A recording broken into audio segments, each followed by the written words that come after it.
As informações que o Bolsonaro passou nessa reunião com os embaixadores, nenhuma delas foi tirada da cabeça dele ou das bolhas bolsonaristas, apoiadores do Bolsonaro. Nenhuma.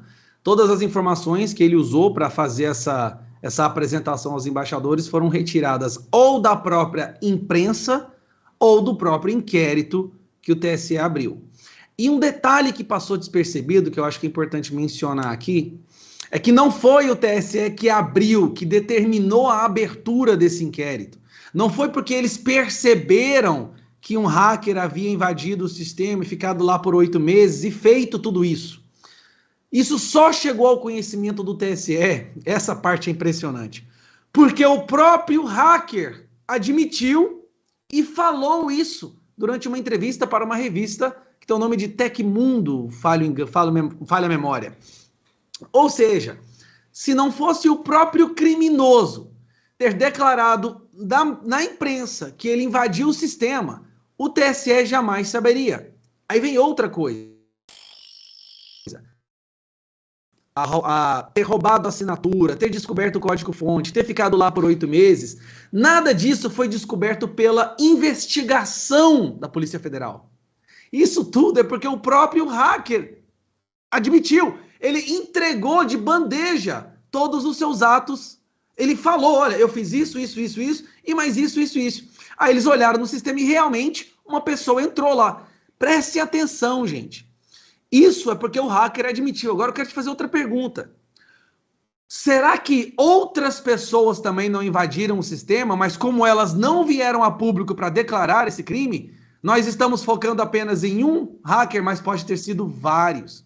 Na verdade, pode ter um hacker agora, lá dentro do sistema, fazendo o que ele quiser, que o TSE não perceberia. Então, assim, roubar a senha foi a menor das coisas. A pior coisa para mim que passou despercebido é que só sabemos disso porque o criminoso admitiu o seu crime. E aí depois eles investigaram e perceberam que realmente uma pessoa tinha ficado lá durante todo esse tempo. E tudo que o Bolsonaro falou ali, apesar dessa nota emergencial que o TSE soltou, apesar do vídeo todo acalorado do Fachin conclamando a sociedade civil para lutar contra o golpe, tudo é verdade porque foi tirado da imprensa. Então é o seguinte, se eles forem perseguir quem mencionar esses fatos, então eles têm que começar punindo a imprensa e os próprios funcionários do TSE. E até a Polícia Federal. Agora, o objetivo dessa reunião não era, vamos dizer assim, provar, porque é improvável, no sentido de que não tem como ser provada, não é auditável, não tem como ser auditado. Não tem como você falar assim, olha, isso aqui aconteceu uma fraude. Sabe por quê? Porque o sistema foi construído de tal forma para que isso se torne impossível provar que houve fraude, assim como é impossível provar que não houve. E é isso que é o problema. Essa é a questão que está sendo levantada. Nós só queremos uma forma de auditar, uma forma de transparência. Os embaixadores, apesar dessa histeria da imprensa, eles saíram de lá, sim, pensando que as coisas que o Bolsonaro falou fazem sentido.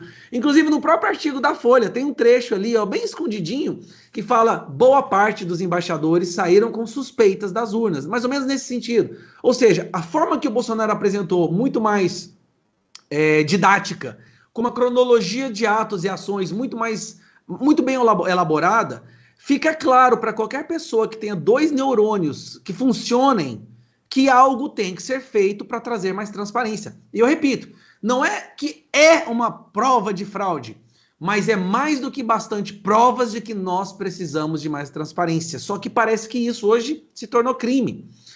Se tornou crime você falar o que a imprensa fala. Se vier do nosso lado, é crime.